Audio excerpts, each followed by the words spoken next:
Maybe you had the idea, the plan, the dream, the fire, but days passed, then weeks, could be even years, nothing. And now, all you feel is guilt, stuck in a vision that only lives in your head. This isn't laziness.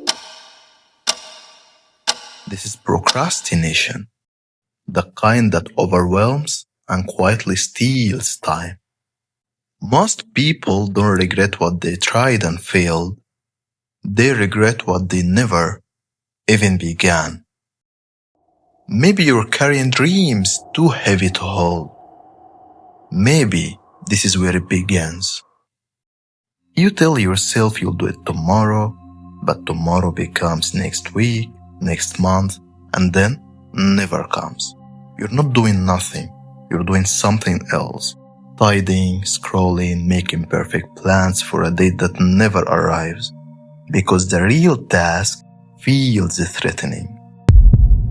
Because your brain treats it like danger, like something that could bring judgment or shame.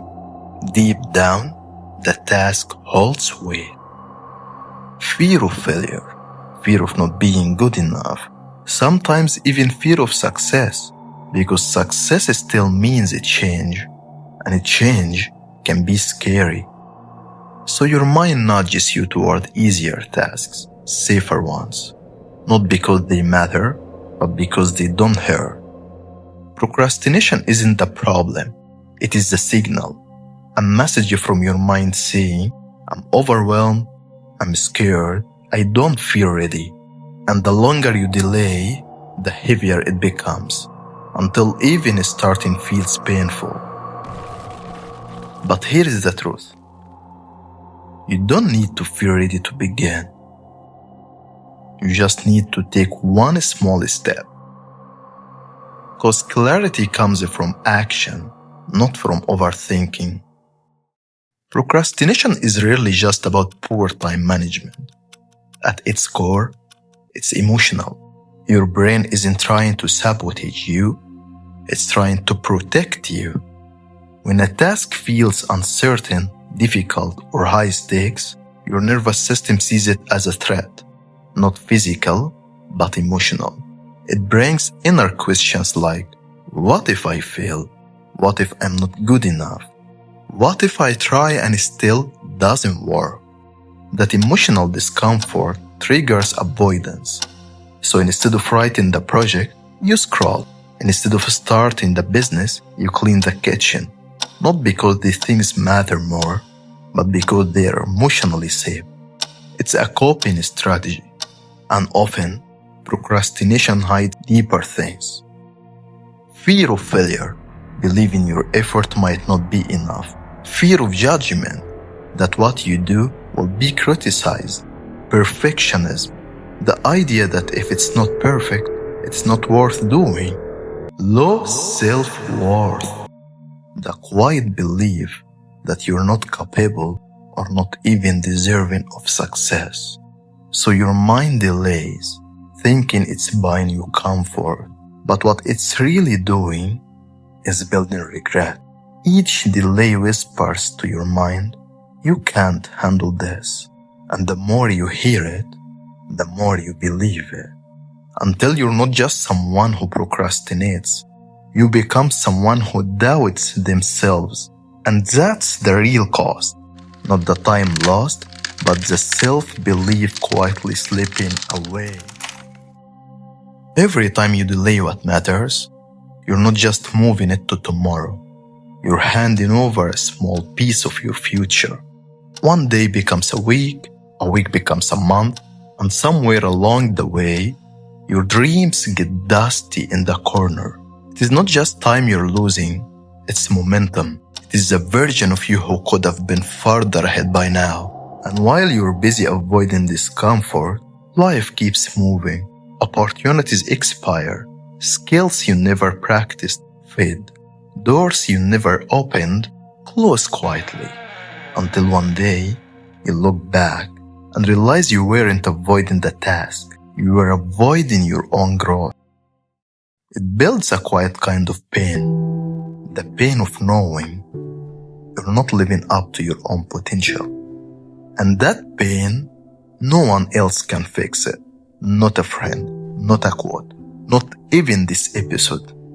Only you, when you decide to take responsibility for your future.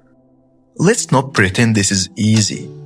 If you've been stuck in the loop, it's because you've been trying to protect yourself from the discomfort of failure, from the fear of judgment, or from facing a dream that feels too big to hold.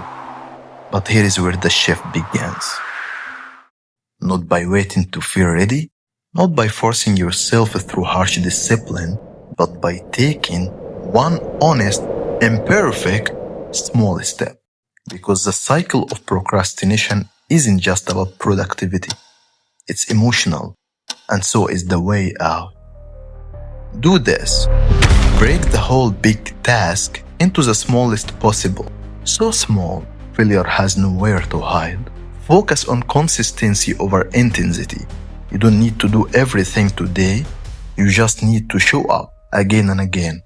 Make a distinction between what you want and what you truly need. Wants are loud and urgent. Needs are quiet, but they build character. Know what strengthens your self-respect. Keep promises to yourself, even small ones, because every kept promise becomes a brick. And brick by brick, you rebuild trust in yourself.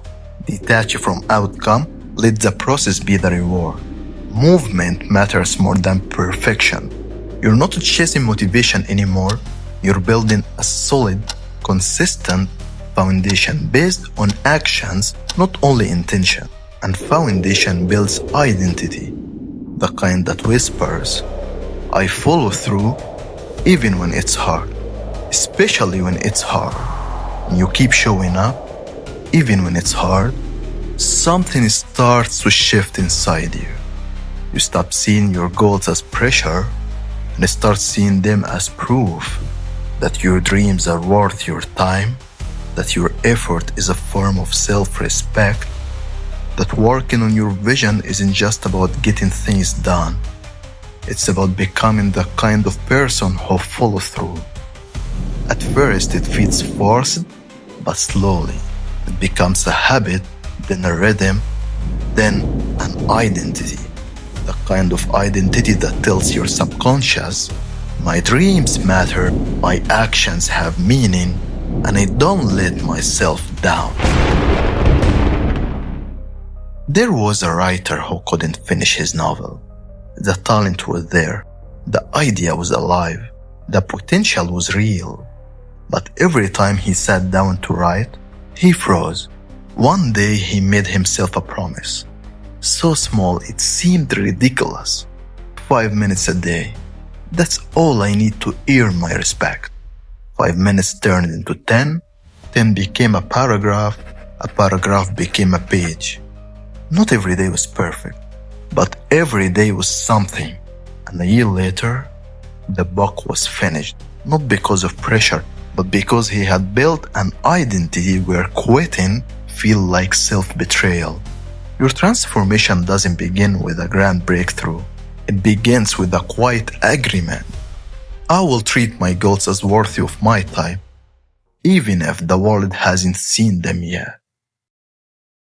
Because when you do, you don't just stop procrastinating, you start becoming someone who keeps promises to themselves. And that's a kind of power no one can take away. No one is coming to push you. No perfect moment will arrive to say, now is your time. No sign, no guarantee. You just need a reason that matters to you. Because every time you show up, not out of pressure but out of self-respect, something shifts inside you. You make a small statement to the world and a louder one to yourself. I'm not waiting anymore, I'm building. You don't need to hustle non-stop. You don't need to feel like it. You just need to take one honest step at a time. And let those steps write your story. Maybe this is where it begins. And maybe that story starts now. If this episode spoke to you, share it with someone who's stuck in the same loop. Subscribe if you'd like to walk this light journey together over shadow. One thought, one shift, one quiet breakthrough at a time. See you in the next episode. And remember, let's grow together.